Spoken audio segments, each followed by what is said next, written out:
Welcome everyone to this second day of the Vision for 2020 version 2.0 Holding the Vision conference. We had a great evening yesterday evening with a number of different presenters. Firstly, I presented along with Margaret McDonald, followed by Neville, and then finally we finished with Kath Nibbs. That was an excellent talk at the end there. People stayed right to the end asking questions all about cyber trauma, and I'm sure those of you who didn't get a chance to stay right to the end will probably want to watch that back. I had just an announcement to everyone. I had a few issues with Zoom for whatever reason. The codes that were sent through weren't great for the recording, but I'm going to be now uploading everything onto YouTube. You'll be able to get a copy from YouTube. So this is going to be going right to YouTube. So just be aware of that if you're asking questions. So I'm going to be just sharing my screen on a couple of things. So obviously this is us. This is day 2. We are day 2, and we are starting with Alyse Price-Tobler, and she's going to be talking all about parental alienation and how that works and how it's been working in COVID today. You'll be able to talk in more detail on Thursday evening to Alyse, and Alyse will be able to answer all your questions. If she can't answer all your questions today, feel free to keep your questions and ask them, like kind of mull over your questions and ask her on Thursday. Obviously, we'll have a little bit of time today about that, yeah, so we'll probably only have about 5 minutes at the end. Today is going to be Alyse sharing all about her journey and her experience. Apologies about the noise. I'm right by the train line. This is the interesting thing about running a conference from home. And I wanted to just say out loud, Alyse has asked to mention there might be a trigger warning, but I'll allow her to talk a bit more about that as she gets into her story of where she's at with parental alienation and her work in the field. So yeah, we'll take it away. And so I hope everyone's got their conference schedule. We're starting with Alyse this evening, and then we'll be having our next speaker at 7, and then 8, and that's Sydney time, Sydney Melbourne time. So so if you're listening back to this, or you're just joining us, we'll be finished this talk by 7 and on to the next one then. So without further ado, I'm going to hand it over to you, Alyse, and I'm just going to stop there. And have you got your presentation there, Alyse? Yes. Good evening, everybody, and good morning for those friends of ours who may be joining us from overseas. My name's Alyse Price-Tobler, and I am currently in Sydney. And tonight I'm going to be speaking about parental alienation, which is a topic that perhaps people know about and perhaps they don't, but at the moment it's a topic that is rife through our communities, and it's something that is extremely important, I believe, to actually start to speak about and to teach people what are the symptoms and what to look for, so that we can really start to slow it up. I also want to say thank you so much to Renee for inviting me to speak tonight, because she had me in the conference earlier on in the year, and at that conference I spoke about the Senpai social communication model that I'd written. That's the address behind me. It's the model that's written. So if you ask someone, are you okay, and they say no, then we say, how's your senpai? And it goes through the acronym of sleep, emotions, meet your basic needs, physical health, and inclusion in community. So it's in about 20 countries, and it's a free pay it forward model. So if you want to go and find out about that, you can just jump on my website. It's all there. But tonight, completely changing around. So tonight I'm going to be talking about parental alienation and just how that's playing out. I'm actually an adult survivor of the severe type of parental alienation myself. And I'll start the slideshow and I'll just explain a little bit more about what that actually means. So thanks for watching, everybody, and I'll just start sharing my screen.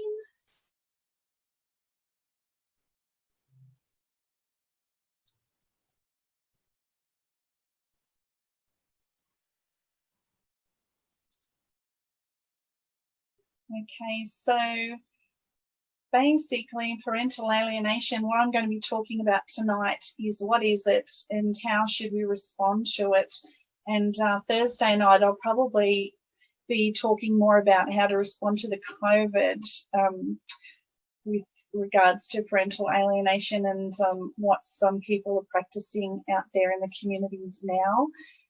With regards to that. So I might leave that for Thursday night. If I've got time tonight, I'll touch on it a little bit, but I wanted really to talk tonight, I suppose, and to tell people what PA is and just to teach some of you out there what it is if you don't know. And I'll just start and see how we go. So this is the definition of parental alienation. Basically, it's a mental condition in which a child, usually one whose parents are engaged in a high conflict separation or divorce, allies strongly with one parent, which is the preferred parent, and rejects a relationship with the other parent that we call the alienated parent without legitimate justification. And this is the definition by Larandos and Dr. Bill Burnett. And I just thought that I'd put in a little bit about my bio for those of you who don't know who I am. I'm a pretty quiet worker on the frontline community. So I'm a qualified clinical psychotherapist. I've got a master's degree in psychotherapy and counselling as well. I'm the CEO and founder of two practices. One here, the Bowral Road Counselling and Psychotherapy in the Southern Highlands. I also have a counselling retreat here, and I have a second practice at Torrens University in Pyrmont. And I'm currently studying a PhD in parental alienation and therapeutic treatment for adult survivors of PA at the Sunshine Coast University's Social Sciences Department in Queensland. And my PhD research looks at which therapies have the best results within the therapeutics process of supporting adult children of PA, particularly severe parental alienation, which has quite different symptoms and presentations to the other two, which are mild and moderate. And my work is about teaching and learning about how to leave the enmeshment, what works, what didn't, and basically why. So that's my focus for probably the rest of my life. As I said before, I'm also an adult child of severe parental alienation, so I want to put a trigger warning out there to any other children or adult children who may be watching this, who don't know that they're adult survivors of PA, because sometimes that happens. There's a lot of us. And basically, I professionally counsel, do interviews, research, and I support adult children of PA across the world. I specialise in private clients with severe and persistent mental illness, such as schizophrenia and dissociative identity disorder.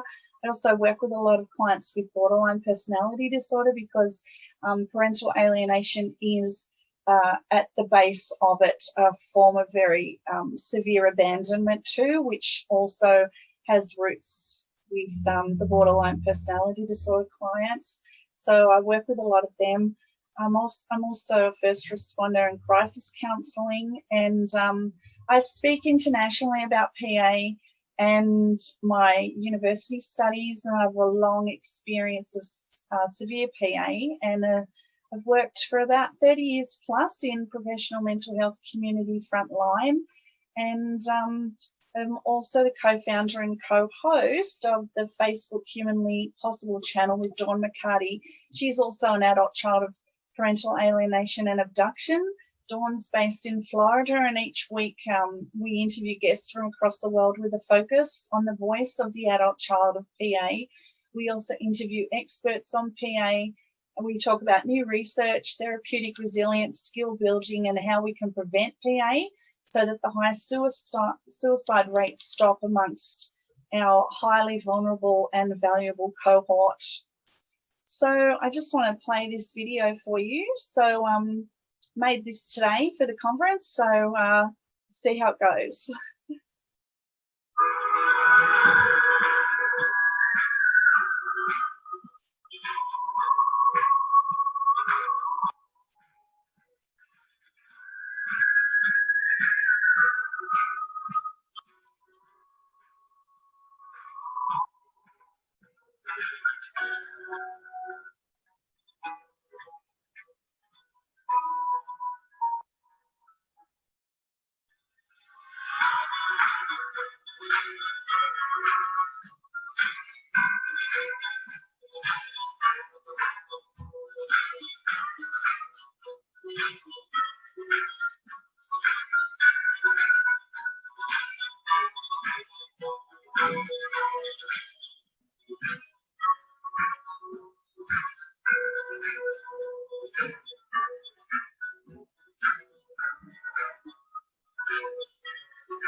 So that was just a little bit on the end there about the Humanly Possible channel on Facebook that I have with Dawn. So we've got a huge repository of recordings there from adult children from across the world, and also experts on parental alienation who all they do is research and talk about it and we're all just trying our hardest to kind of get this understood across the communities, because it's just so prevalent and it's so normal.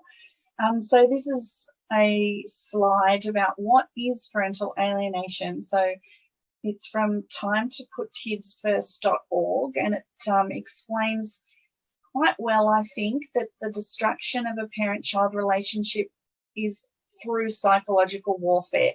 That is what happens with parental alienation. There's different types of parental alienation. There's mild, moderate, and severe.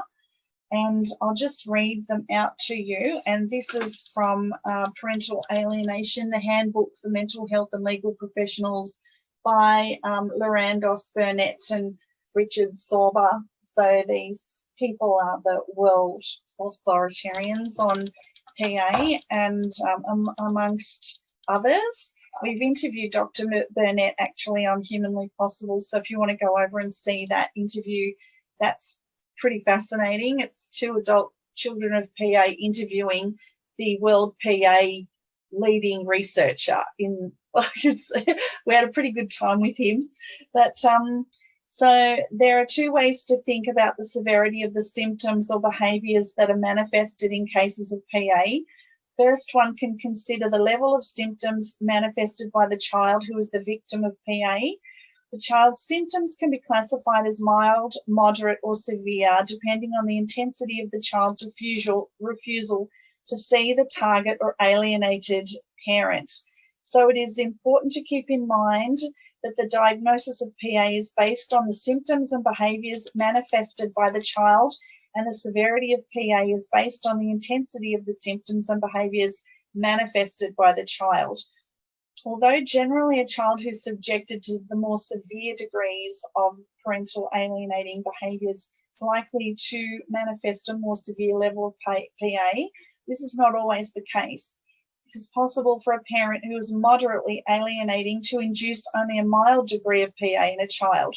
For example, if the child previously enjoyed an unusually strong bond with the target parent.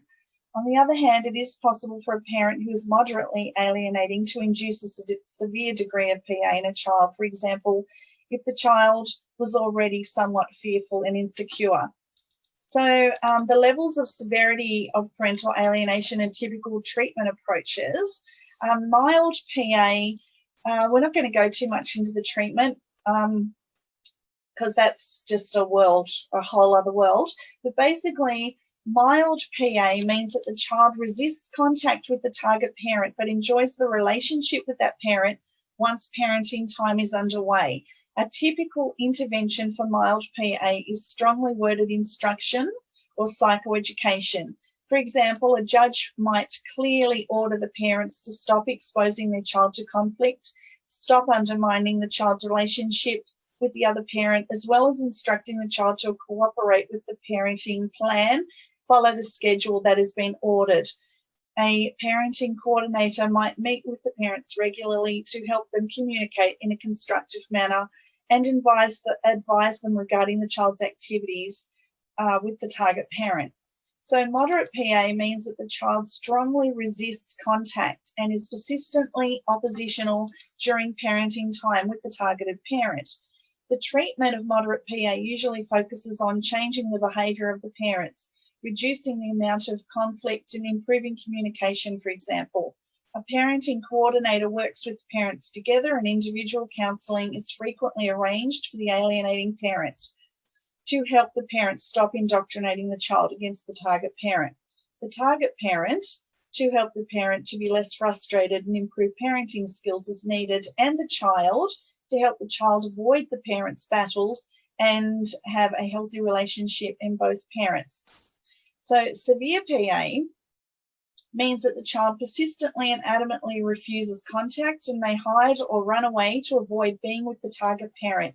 When the child manifests a severe level of PA, the alienating parent is usually obsessed with the goal of destroying the child's relationship with the target parent.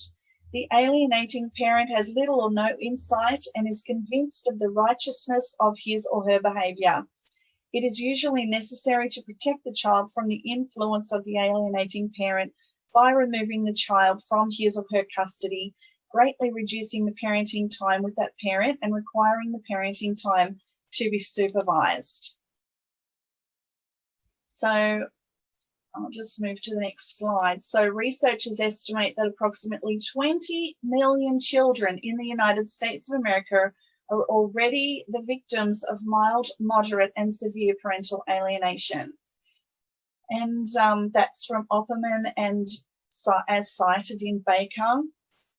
Between childhood and adulthood, it is estimated that a further 25 million children of divorce will experience one or more forms of alienating behaviour. Again, Opperman as cited in Baker.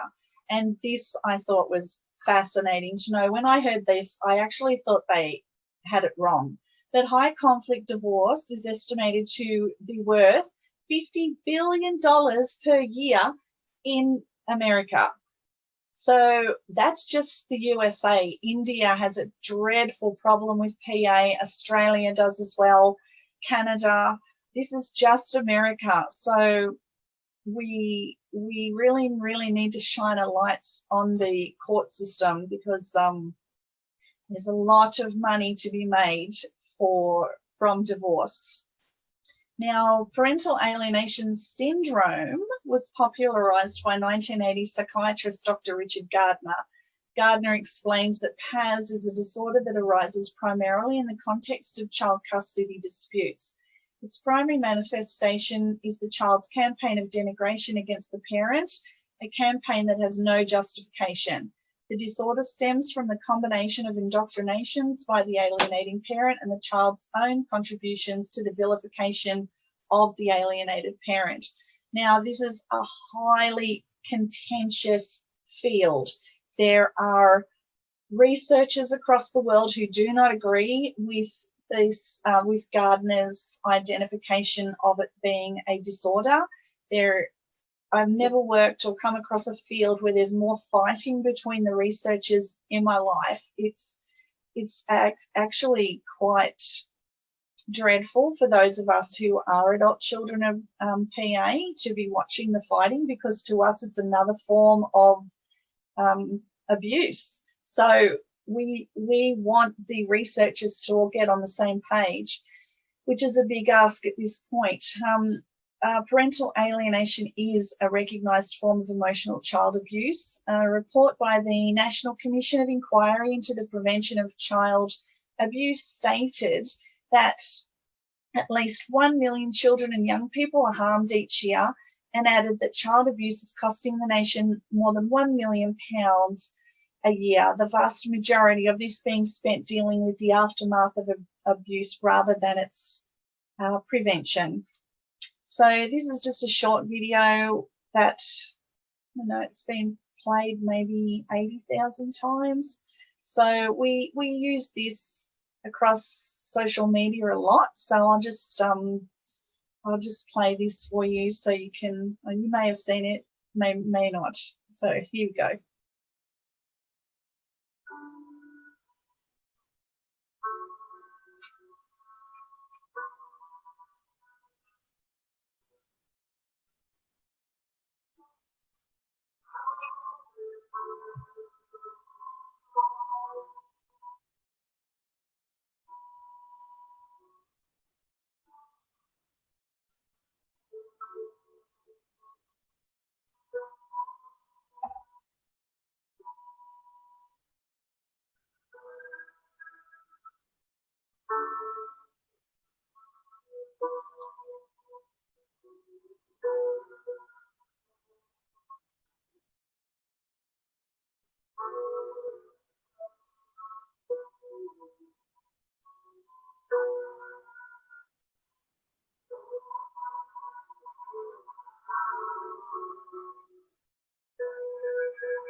So I wanted to tell you all a little bit about my story and why I research PA.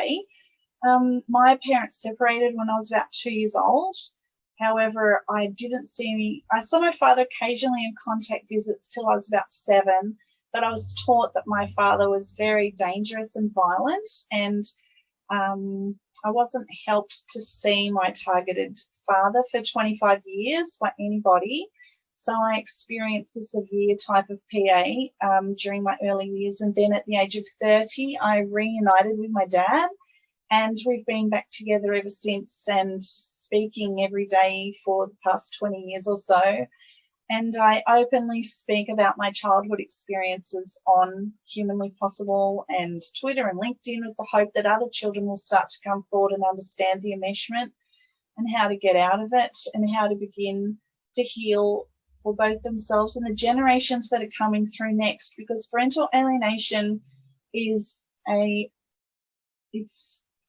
can go right through and still be remaining in up to 6 generations that are coming. So it's a very, very serious problem. And this is a photo of me, my 2 siblings, the day that we were taken. We were actually taken from New South Wales to Victoria under different names. And from that moment on, we weren't allowed to see my father again. It was a full-blown campaign of denigration and terror for us, to the point where even at school, we were always on high alert and watching out for him to come and take us. And the picture above of me at my wedding with my gorgeous husband, that's my dad. And it wasn't long before this picture was actually taken at my wedding. So you can see the time difference just between when the last time was we saw him and when we were actually reunited, and what parental alienation, like, it takes away your life, really. And I just wanted to talk a little bit about what it's like inside the child of parental alienation and what we go through. And today I'd like to speak about the abandonment and the connection that I feel this has with parental alienation and the world that I grew up in. Everybody worries about being abandoned on some level at some time in our lives. And our basic survival need is that we will not be abandoned, especially when we're young and helpless and needing a secure attachment bond with our parents. For a child of parental alienation, the main factor fueling our abandonment is the fear of being rejected by our parents. And when one of the 2 people who supposedly has our lives in their hands start fighting in front of us and they choose to separate, this makes our world unsafe and highly unpredictable. Not to mention that you're also teaching us that fighting is our new normal, and we're no longer seeing what looks like a loving communication between adults and what that looks like. Can you imagine for 1 minute what that might have been like to have that happen? For many of us, the day that our parents' marriage ended was the beginning of a wound that has bled within us for the rest of our lives. I was 3 to 5 when my father left myself and my 2 younger siblings, and we've known anything but severe parental alienation. We had contact visits sporadically until I was about 6 or 7, but constantly I was told during these times by my alienating mother that we may be kidnapped, we may be never seen again, and we were also told this by my maternal grandparents. I was the oldest, so I carried the money and I carried the phone numbers to call someone if this was to occur when we were actually out on contact visits. Eventually, we were actually too terrified to go out because of what we were being told. My father shared with me recently that the reason that he stopped having contact visits with us wasn't because of the level of violence that was being aimed at him if he didn't come back to visit us, but also the looks on our faces when he saw us, when he came to pick us up, and how devastating that was for him. He knew that there was a lot going on, that we were being told things that weren't true, and he didn't know how to combat that. So for our sake, he said that he chose to actually leave at that point. And when he told me this, I could see that he was so emotional and so heartbroken, even as an older male. This is years and years later, and still the emotion is staying with him and with me too. We lived in a world of hypervigilance, and when I would return home from contact visits, we would be alert to the fact that potentially people could be coming to look for us, to find us, to take us away from our safety. And we knew that as long as we didn't mention our father or his family, our family, ever again, then we would be safe. It was a covert rule in our family that we were compliant. We never questioned any of the multiple moves. We didn't question any of the multiple schools that we went to, the new decisions made without our consultation. We felt unseen and we felt very unheard. As adults now, we often discuss why no one came to intervene, why no one came to undo the stories that we were being fed. We felt that nobody noticed us, nobody heard us, and it was in our best interest to be silent and compliant. And like I said, do not mention our father. Crying over the huge grief of losing my beloved father was not allowed. I was not allowed to speak about that. This has been the story of my life, and as an adult survivor of severe PA and now a psychotherapist with a master's degree, I've made it my life's mission to be the voice of the severely alienated child, because for me, I had no voice, and often when I work with clients, they also don't have a voice, and they often tell me it's not safe for them to have a voice. They're always very worried that if they speak up, they may hurt the parent who was the alienating parent. They may upset them. This is part of the psychological enmeshment. It is part of the cult-like tactics that we are taught. And this also is what I'm researching and looking into for healing, and looking underneath the pervasive fear of abandonment relating to severe parental alienation, and what I can potentially do to find the strongest antidote when our developmental patterns are severely affected. So this is related to our parents' divorce and abandonment. Our normal systems spin into a state of hypervigilance, which allows us to be protected from rejection. And this bonds us even more to the feelings of abandonment, leaving perpetual unmet needs that can manifest into chronic lifelong woundings that get stuck in our nervous system and can hold us hostage right into adulthood. We often grow up not understanding boundaries, looking for safety everywhere we turn. Being present to life is not something that we had the luxury of, as we were always feeling as though we were on the run from the monster.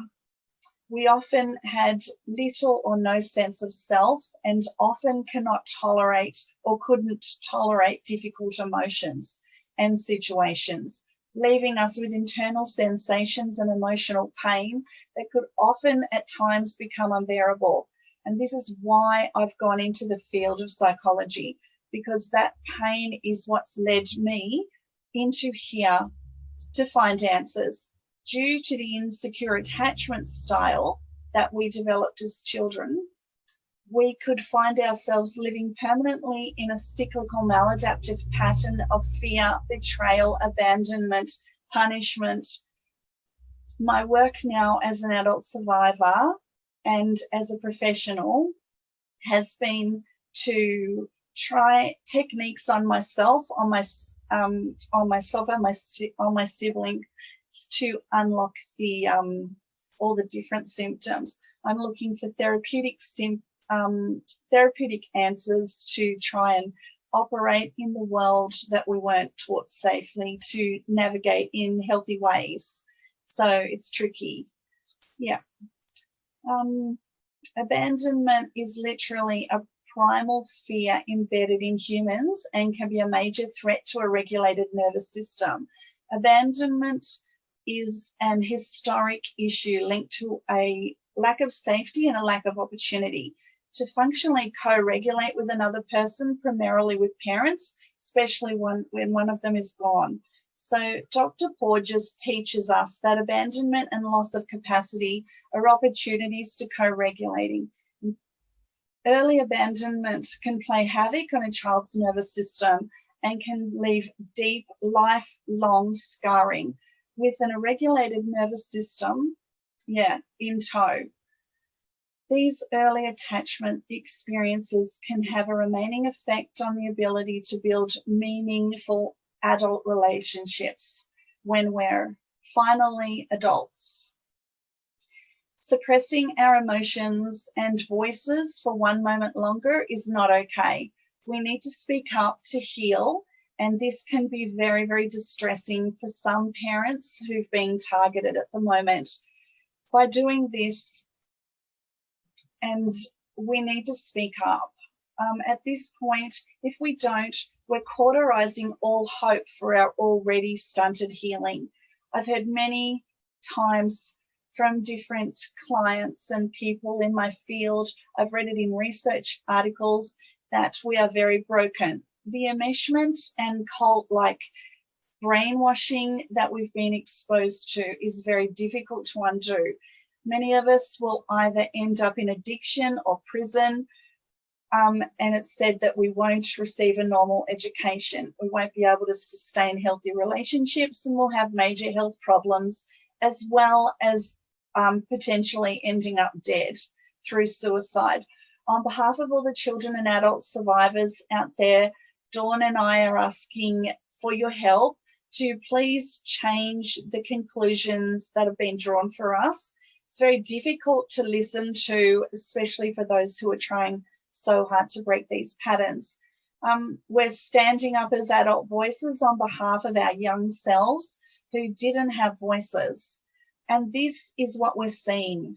This is our message to everybody out there in the research who are fighting, and we'd like to just share with them that what they're doing and how they're going about it doesn't seem to be working.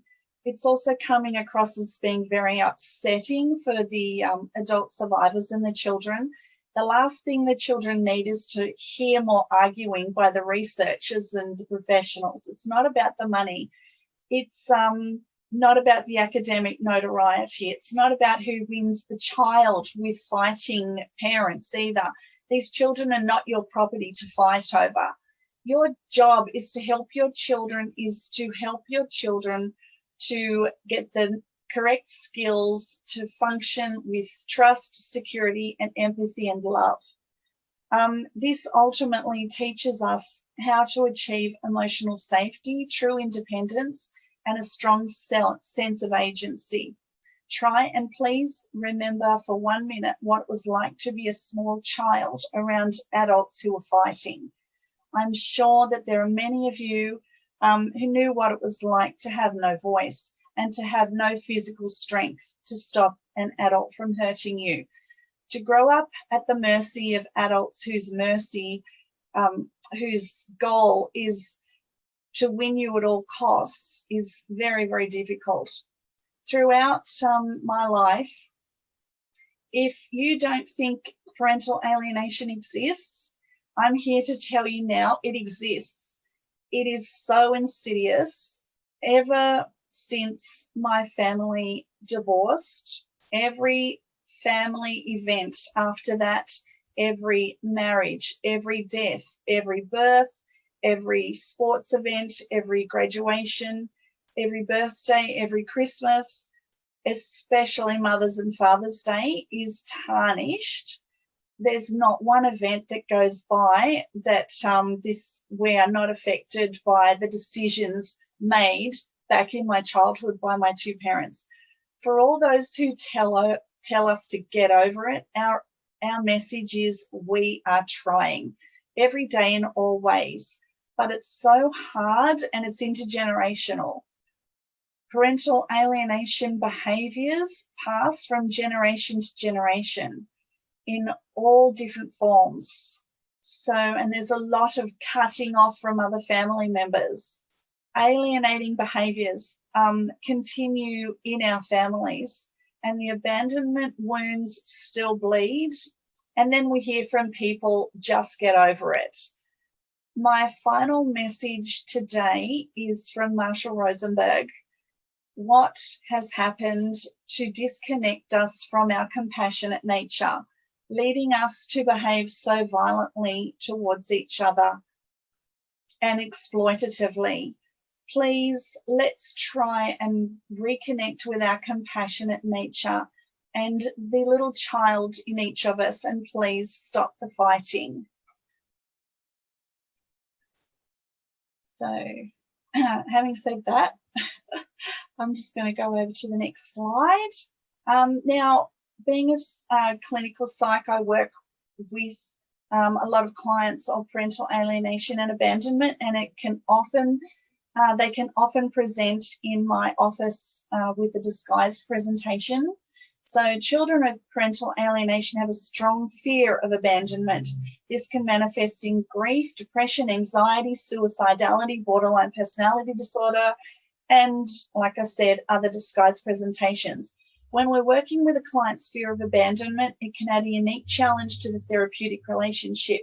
See, the client already has their rejection radar up, so we might become overly cautious to avoid doing anything that could feed into their fear. Now, I just wanted to play a short video courtesy of, and I can never pronounce this, NICABM, about abandonment. Actually, we may not have time because I've just looked at the clock and it's 6:52. So I might just skip over that. How much time have we got? How much time have I got, Renee? A few minutes before we ask for questions, yeah. Sorry, how many? Only a few minutes before we ask us a question. Okay, all right. Well, I'll just play this. It goes. Just let me know when you want me to stop it. It's about 5 minutes, and this is just for the clinicians out there who might be working with children, and adult children who are presenting with abandonment symptoms. So just wave at me, and I'll just stop the video.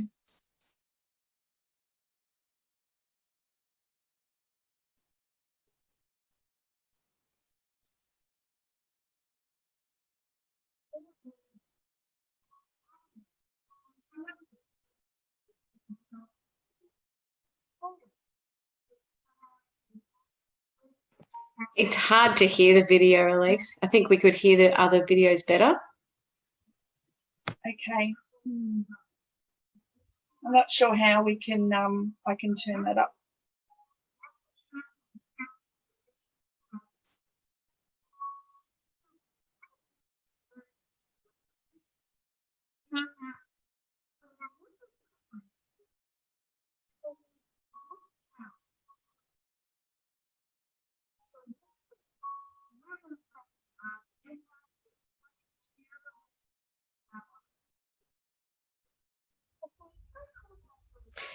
Could you give us a summary, Alyse? Because it's a bit broken, but it's kind of broken. Yeah, all right. So it's a little bit broken, is it? All right, let me just go down a bit. Tell me if you can hear. Is she a little bit better to hear? Yeah, but it's breaking up. So I think the other ones were better. Yeah. All right. Okay, so let's just stop that one. That NICABM have a lot of videos on YouTube and trauma programs. They're actually exceptionally good. I use them a lot in my practice. They have a lot of experts talking about abandonment and trauma and fear, and they're very easy to watch, and a lot of the time I'll play them to my clients as well so that they have a deeper understanding of what's actually happening for them. So having said that, I'll just come over here onto the final slide. And this is my message really to everybody, that I believe it's extremely important to start to place parental alienation education and resources firmly on the front line where PA is being practiced, so that the general public, mental health professionals, police, teachers, clergy and court professionals start to understand more about the intricacies that are involved with divorce and separation. This also means teaching a general knowledge about what truly goes on in the mind of an enmeshed child living with an alienating parent and how this plays out through our entire lives. So if you want to hear more stories of adult children and what that's been like for them, you can head over to Humanly Possible. And in the meantime, that's it for me. Excellent. Thanks, Alyse. I guess now I want to put it out to anyone who's listening in so far. If anyone has any questions for Alyse, I know that there's a couple of people who've just joined us, so that there's people kind of bumping in and bumping out, but just there'll be a number of people listening back to this too. But just if anyone has any questions who's in the room at the moment, we've got probably a couple of minutes for questions. I have a question, if it's okay. Sure, go for it, Annette. Perfect. So I'm not a parent. On a personal level, I can relate to a certain degree, but I have had clients who are going through it, and when I let them know I'm not a parent, so I can't completely relate on a personal level, they kind of brush me off. And I'm wondering, what is the best I can say or do as a counselor? Usually I refer them on, but I always feel I should do something more or different or better. Is there anything I can do, or other than refer them on? So yeah, I'm sorry to hear that. It's there's so many people who are targeted parents and so many people who are the alienating parent. They tend to not come anywhere near you because they're quite happy in their world, and they're usually narcissistic and often have borderline personality disorder traits themselves, and often we see that that's a bit of a combination. So if you have parents coming in and they're looking to speak to you about what that space is like for them, if they're going through a high conflict divorce and they're not able to see their children, that is a very, very, very tricky field. The best thing I can suggest is to just be very, very open to listening to their pain, because a lot of them are in severe grief. If they're not being allowed to see their children, if they're being told, if their children are saying terrible things about them, that they're being fed by the alienator, if their visits are being sabotaged, if basically their relationship where they once had a wonderful relationship with the child has completely gone south, they will be in tremendous pain and anguish. And there are a lot of support groups out there on Facebook for targeted parents. There are a lot of resources for targeted parents, and I'd suggest, if you could, get yourself, if you're going to work with this cohort, there's plenty of books around. This is one of the best ones. So you can start reading up on it and just get a bigger understanding about parental alienation yourself, because there's just so many books on it, and DVDs and videos, and Amy Baker's work is available on YouTube. You can watch her stuff. Bill Burnett's work's available. Dr. Nick Childs. There's just so many people out there, and you can also refer them to the Humanly Possible Facebook page, and they can listen to some of the experts that we have interviewed as well. So start to gather some resources and start to educate yourself too, so that when they present, you do have a lot of tools in your kit. But it's a highly specialized area, and then if the adult children of parental alienation start coming to you, then that's a whole other kettle of fish as well. So hopefully today, just by watching my presentation and listening to what it was like for me growing up, and where my work is, hopefully people will have a bit more of an understanding of what this is. And considering it's a $50 billion industry in America at the moment, high conflict divorce, and there's so many children experiencing parental alienation, yet a lot of people don't even know what it is. So yeah, I don't know if that answered your question, Annette. Yeah, no, definitely. Thank you for that, and thank you for your talk. It was really, I really enjoyed it. So thank you for that. Thank I you. look forward to reading your PhD. So Thank you, Annette. Thanks. Awesome. Thank you, Alyse. That's amazing. And thanks, Annette, for that question. And we will have to wrap it up because we're about to go to Pip. But I will say, I feel like from my heart, I'm thanking you for sharing with us, because I know that might be really difficult to share with a group of professionals around your personal struggles, Alyse, because it's like, you know, in a way it's coming out and saying this happened to me too, and how it impacted on you. And just, I feel like in this room, but also anyone listening back later, it's holding the sacredness of this story, and the deep wounds that can happen to children, but also the resilience that can be found in people like yourself to be able to give back and know that they can go to someone who actually truly understands. I think that's especially important. So thanks so much for your time, My Alyse. pleasure, Renee. Thank you for inviting me on. And yeah, well, let's get that 50% divorce rate down, shall we? Yeah, let's somehow. try. Yeah, or even just less court